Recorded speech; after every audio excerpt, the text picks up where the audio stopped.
Hello, it's Randi Rhodes. Here's a clip from our show, and go to randyrhodes.com for the whole thing and a podcast. Buy a stinking podcast. Mary had a little man.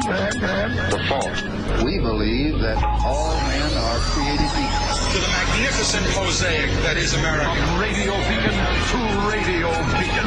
I have a dream today. Change has come to America.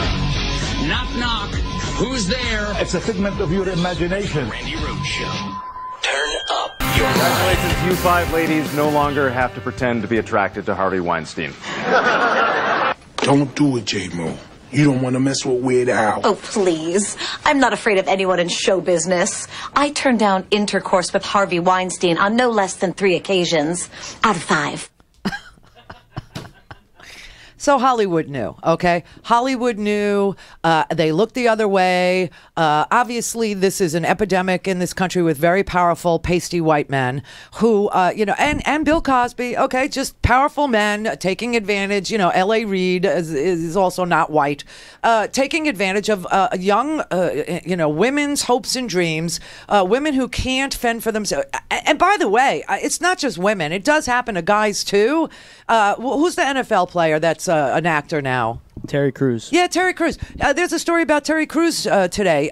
He said he sent out like a 16-part tweet, okay, and he said he understands why women are reluctant to raise sexual harassment allegations against power brokers like Harvey Weinstein, and he said because this kind of thing happened to me. He said any allegations of non-consensual no, that's Harvey Weinstein's spokesperson saying that they're denying it. But he said he talked to people. He was saying that he didn't name the Hollywood executive that did this to him, but he said there was a Hollywood executive who groped him. They were at a party, and a man came up to him and just grabbed him by the genitalia there, and held on at an industry event in 2016. And he thought about challenging this guy, he considered, punching him. But then he said he realized the headline would read, 240-pound black man stomps out Hollywood honcho. And he said, I wouldn't have been able to read that, though, because I would have been in jail. He said, so we just left the party. And, so this happens to people who have, aspirational, things that they want to do with their talent, and this is a 240-pound player from the NFL who got into acting. Now he's on Brooklyn Nine-Nine, and, he actually, made his dream happen. But, obviously Hollywood knew about Harvey Weinstein because those jokes were written years ago by Seth MacFarlane and Tina Fey, those two that I just played you. Seth MacFarlane was at the Oscars and showed a picture of the 5 women who now, all these years later, have come forward and said, the best part about being nominated is now you no longer have to feign interest in Harvey Weinstein because now your career is set. And then the Tina Fey, that's from 30 Rock, where she goes, I'm not afraid of anybody in show business. I've stood up to Harvey Weinstein. I said no to intercourse with Harvey Weinstein no less than 3 times. Everybody knew. I'm going to play you just a little bit of the sting operation, okay? This was a woman who was... she was groped by Harvey Weinstein the day before this happened, okay? She was in a meeting with Harvey Weinstein, and he always had the same MO. You walk in, listen, I got news for you. I've been in that building, okay? The building where a lot of this happened in Tribeca in New York. I've been in that building. The room that they were in, I was in. So I know exactly what, when I hear these stories, I'm like, oh my God, I could just picture it. So you walk into the room for a meeting. There's a lot of executives around a table. Okay. It's you and maybe a lawyer or you and, you, in my case, it was me and me. And you walk in and there's all these people, and then suddenly they excuse themselves one by one, and all of a sudden you're sitting in a room and it's just you. Now, I was never left alone with Harvey Weinstein because if I was and he didn't ask to fuck me, I think I would feel very bad today. Like, what's wrong with me at this point? Is that wrong? No. Is it? No. Just saying the truth. Just saying it.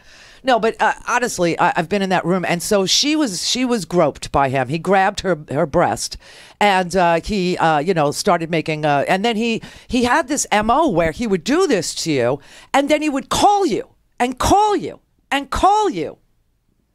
And he did that to her. Well, she went to the police after he grabbed her. And she told the police, and the police said, you want to wear a wire? She said, you know, I do. And so she met him at a hotel wearing a wire. And this is how the recording got made. I'm telling you right now. What do we have to do here? Nothing. I'm going to take a shower. You sit there and have a drink. Water. I don't drink. Can I stay on the bar? No, you must come here now. No. Please. No, I don't want to. I'm not doing anything with you. I'm very embarrassing me. I'm sorry. I cannot. No, yesterday was a kind of aggressive for me. I need to know a person to be touched. I won't do a thing. I don't want to. Please, I swear I won't. Just sit with me. Don't embarrass me in the hotel. I'm here all the time. I Sit know, with me, but I promise. don't want to. Please sit there. Please. 1 minute. No, I ask can't. you. Go to the bathroom. Please, I don't want to do something I don't want Go to the bathroom. Hey, come here. Listen to me. I want to go downstairs. I'm not going to do anything. You'll never see me again after this. Okay? That's it. If you embarrass me in this hotel, I'm not embarrassing you. It's just that I don't feel comfortable. I mean, don't have a fight with me in the hall. It's not nice. Please, I'm not going to do anything. I swear, my children. Oh, that's disgusting. On everything. I'm a famous guy. I'm feeling very uncomfortable right now. Please come in now. And 1 minute. And if you want to leave, when the guy comes with my Why jacket, yesterday you touched my breast? Oh, please, I'm sorry. Just come on. I'm used to that. But Come on. are you used to that? Yes, come in. Because No, but I'm not used to I that. won't do it again. Come on. Sit here.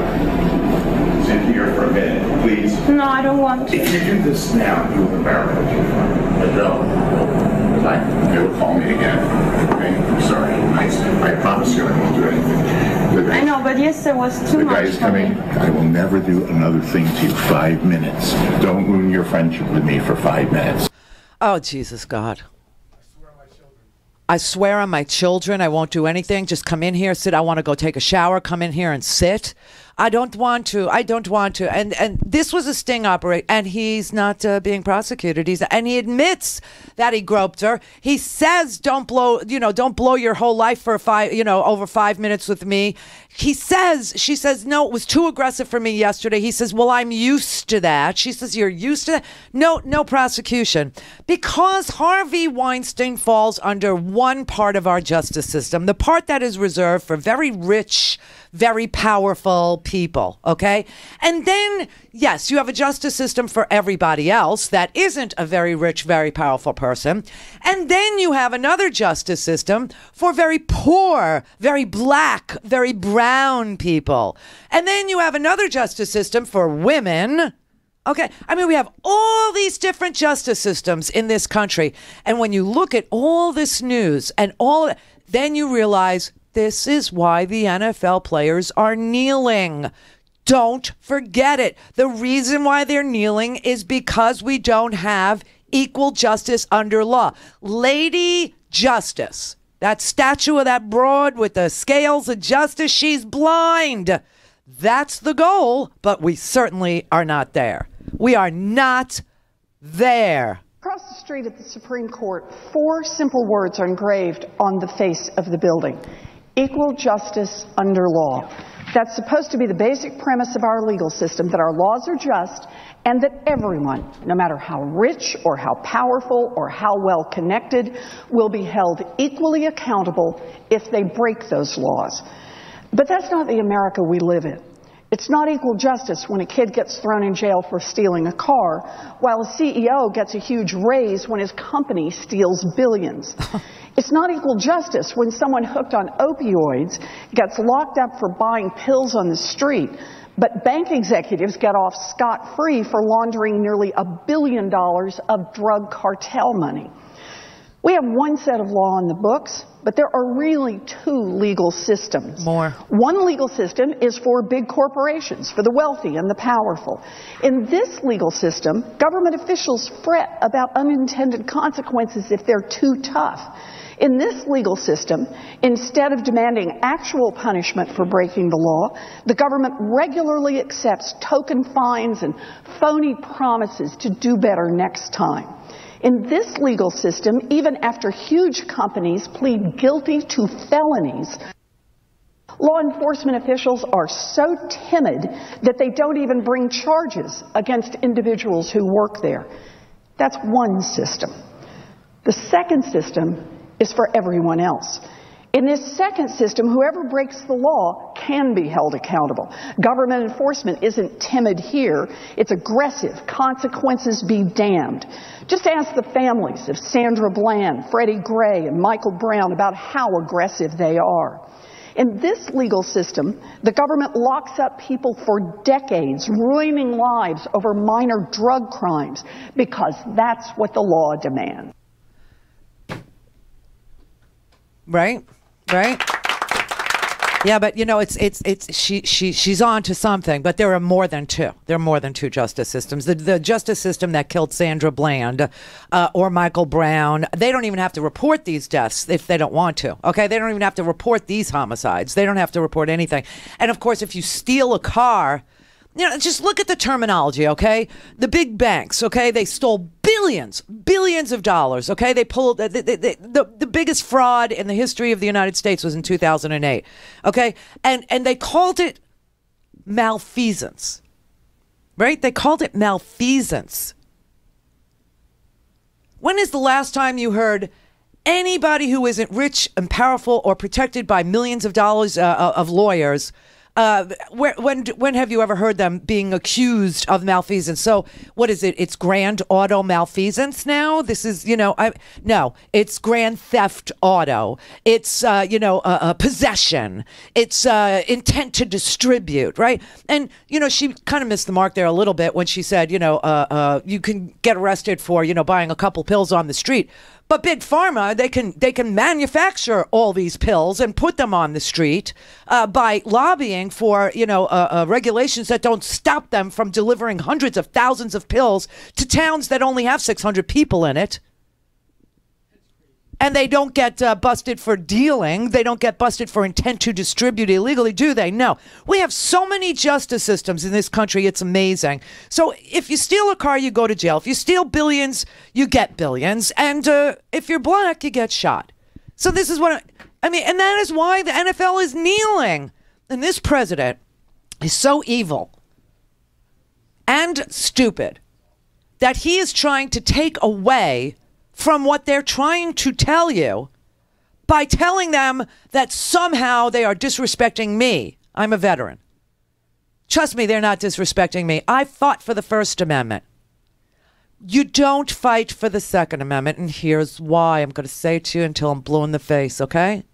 The National Guard is the well-regulated militia.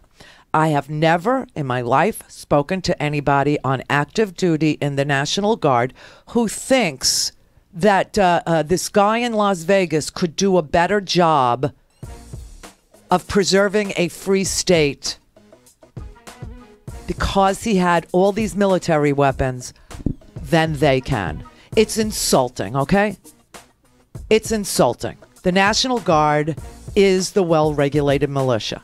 They muster once a month. They train 2 weeks a year. And when they're called to be federalized, they go to all the far-flung places to insinuate that some guy in Waco or some guy at Ruby Ridge or some guy in Las Vegas on the 32nd floor is better at preserving the free people than the well-regulated National Guard is bizarre. And when you're in the National Guard, you don't take your weapons home. That's why we have armories, okay? And you only see your weapon when you muster if your MOS, if your job description requires the use of a weapon. If you're a mechanic, you're not seeing a weapon. I mean, this is such bogus crap. This is so easily debunked. It's so obvious on its face. Why do we let this man get away with the things that he's saying? They are protesting something legit. A justice system that is completely and wholly unequal. Yes, money can buy you freedom. That's why they call it bail. And if you can't make bail, you'll sit on Rikers Island for 6 months before you're even arraigned. It's wrong. But Harvey Weinstein can do what he does. I mean, can you imagine if he was just an ordinary black guy who, let's say, owned a restaurant and he's doing this to the women that, the waitresses that work for. Do you think he could go to Europe?